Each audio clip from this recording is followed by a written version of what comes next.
उत्तराखंड में लोकसभा की बेशक 5 सीटें हैं, लेकिन ऐसा लग रहा है कि 2024 का लोकसभा चुनाव इस राज्य में सिर्फ 2 सीटों पर हो रहा है।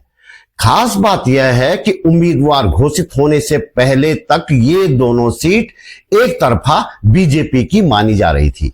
बाकी एक सीट पर बीजेपी का और 2 अन्य सीटों पर कांग्रेस का पलड़ा भारी माना जा रहा था। इस वीडियो में चुनाव प्रचार के आखिरी दौर में राज्य के ताजा समीकरणों पर नजर डालेंगे।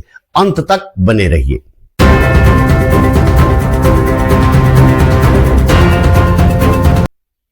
नमस्कार, आप देख रहे हैं बात बोलेगी। मेरा नाम है त्रिलोचन भट्ट और मैं करता हूं सरकार की नहीं सरोकारों की बात। पहले पौड़ी संसदीय सीट, 10 सालों से इस सीट पर बीजेपी कायम है। अब लगातार तीसरी बार भी यह माना जा रहा था कि इस सीट को बीजेपी से छीनना संभव नहीं है। वजह थी पिछले चुनाव में बीजेपी और कांग्रेस के उम्मीदवार के बीच वोटों का बड़ा अंतर। कांग्रेस में हालत ये थी कि कोई इस सीट पर चुनाव लड़ने तक के लिए तैयार नहीं था। पिछली बार के हारे उम्मीदवार मनीष खंडूरी को ही कांग्रेस फिर से टिकट थमाने जा रही थी, लेकिन मनीष खंडूरी टिकट मिलने से एक दिन पहले ही कांग्रेस छोड़कर बीजेपी में चले गए। नई स्थिति में कांग्रेस ने अपने पूर्व प्रदेश अध्यक्ष गणेश गोदियाल को चुनावी चक्रव्यूह का अभिमन्यु घोषित कर दिया, लेकिन गोदियाल के नाम की घोषणा होते ही अचानक एक लहर सी दौड़ पड़ी इस सीट पर गोदियाल के पक्ष में। रही सही कसर बीजेपी का उम्मीदवार घोषित होने से पूरी हो गई। बीजेपी ने अपने राष्ट्रीय प्रवक्ता और राज्यसभा सांसद रहे अनिल बलूनी को टिकट दी तो हवा एक तरफा गणेश गोदियाल के पक्ष में हो गई। यह स्थिति चुनाव प्रचार के अंतिम दौर तक बनी हुई है। बीजेपी मोटा पैसा खर्च करके और प्रधानमंत्री सहित कई स्टार प्रचारकों को उतारने के बाद भी अपने उम्मीदवार के पक्ष में अब तक हवा बनाने में नाकाम रही है।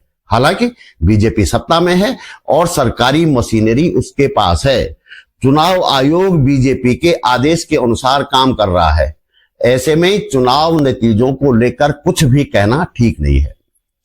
टिहरी संसदीय सीट, यानी एक और सीट जिसे तीसरी बार भी एक तरफा बीजेपी की सीट माना जा रहा था। इस सीट पर कांग्रेस उम्मीदवार जोत सिंह गुनसोला बेशक गणेश गोदियाल की तरह चर्चा में नहीं आ पाए हैं, लेकिन निर्दलीय बॉबी पंवार ने इस सीट को हॉट सीट बना दिया है। देहरादून शहर से लेकर सुदूर पुरोला तक जिस तरह से बॉबी पंवार की रैलियों में भीड़ जुट रही है वह आश्चर्यचकित करती है। इस सीट पर खास बात यह है कि बॉबी पंवार को समर्थन करने वाले ज्यादातर लोग बीजेपी से जुड़े हुए हैं। यदि ये लोग ईवीएम का बटन दबाने तक बॉबी पंवार के प्रति इसी तरह ईमानदार बने रहे तो इस बार बीजेपी की अधिकृत प्रत्याशी कहीं धूल चाटती नजर आने वाली हैं महारानी जी। लेकिन यदि खाने के दांत और दिखाने के और वाली कहावत साबित हुई तो फिर कह पाना संभव नहीं होगा। बाद वे किसके पाले में होंगे यह एक अलग बात है। पौड़ी और टिहरी संसदीय सीटों के हॉट सीट बनने के कारणों की पड़ताल करें तो यह बात संतोषजनक है कि दोनों सीटें बीजेपी के हिंदू मुस्लिम एजेंडे और कांग्रेस के लोकतंत्र बचाओ जैसे नारों के कारण नहीं, बल्कि पूरी तरह से स्थानीय मुद्दों को लेकर हॉट सीट बनी है। पौड़ी में अंकिता भंडारी हत्याकांड तो टिहरी सीट पर बेरोजगारी और बेरोजगारों का आंदोलन बड़ा मुद्दा बन गया है। गणेश गोदियाल अग्निवीर की भी बात करते हैं, जिसने पहाड़ के युवाओं की फौज में जाने के सारे सपनों को चकनाचूर कर दिया है। अंकिता हत्याकांड इस चुनाव में कितना प्रभावी है इसका अंदाजा आप इस बात से लगा सकते हैं कि जब एक चैनल की स्टार रिपोर्टर हेलीकॉप्टर से कवरेज करने आती हैं और आने से पहले बड़ी भीड़ जुटाई जाती है तो स्टार रिपोर्टर की अंकिता हत्याकांड के मामले को लेकर हूटिंग की जाती है। अंकिता भंडारी हत्याकांड पौड़ी और काफी हद तक टिहरी क्षेत्र का एक ऐसा मुद्दा है जो प्रधानमंत्री तक की रैली को बेअसर कर देता है। ऋषिकेश में प्रधानमंत्री ने रैली की, उस जगह जहां से मात्र 5 किलोमीटर दूर अंकिता भंडारी की उन्हीं के पार्टी को लोगों ने हत्या कर दी थी।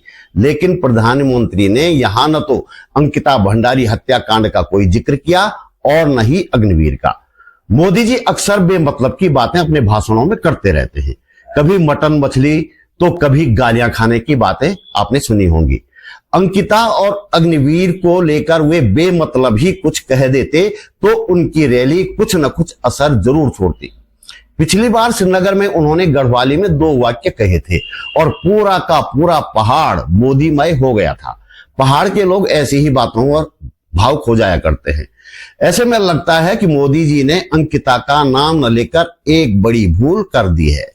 दूसरा बड़ा मुद्दा अग्निवीर और रोजगार का, जिसे थामकर बॉबी पंवार चुनाव में एक बड़ा मैसेज देने में सफल रहे हैं।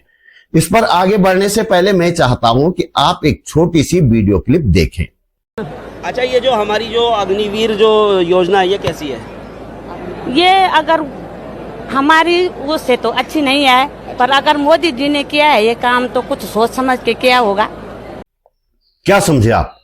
मोदी की घनघोर समर्थक ये महिलाएं भी मानती हैं कि अग्निवीर गलत है, लेकिन बेचारी मोदी के प्रति इतनी समर्पित हैं कि कह रही हैं मोदी जी ने जो किया कुछ सोचकर ही किया होगा। अब इस तरह के लोगों पर आप चाहें तो नाराज हों या चाहें तो इन पर तरस खाएं। मुझे लगता है कि ऐसे लोगों पर तरस खाना ही बेहतर होगा। कुल मिलाकर पौड़ी और टिहरी सीट पर गणेश गोदियाल और बॉबी पंवार बड़ा मैसेज देने में सफल रहे हैं, लेकिन दोनों के सामने चुनाव मैनेजमेंट बड़ी चुनौती है। क्षेत्रफल की दृष्टि से ये दोनों क्षेत्र इतने बड़े हैं कि गोदियाल और बॉबी पंवार के लिए चुनाव बूथ स्तर तक मैनेजमेंट करना बहुत बड़ी चुनौती हो जाएगा। इसके अलावा अगले 2 दिन में सर्वशक्तिमान बीजेपी की ओर से चली जाने वाली चालों से ये कैसे निपट पाएंगे, यह बात देखने वाली होगी। तो दोस्तों, इस वीडियो में इतना ही। आप महसूस करते हैं कि इस वीडियो को बनाने में थोड़ी बहुत मेहनत की गई है और आपको इससे कुछ जानकारी मिली है, तो लाइक कमेंट के साथ शेयर भी अवश्य करें। YouTube पर आप वीडियो के नीचे ज्वाइन बटन पर जाकर या सुपर थैंक्स पर जाकर मेरा आर्थिक सहयोग कर सकते हैं। मेरा चैनल सब्सक्राइब करें और फेसबुक पेज फॉलो करें। बातबोलेगी.com भी अवश्य देखें। जल्दी मिलते हैं एक और वीडियो के साथ। नमस्कार।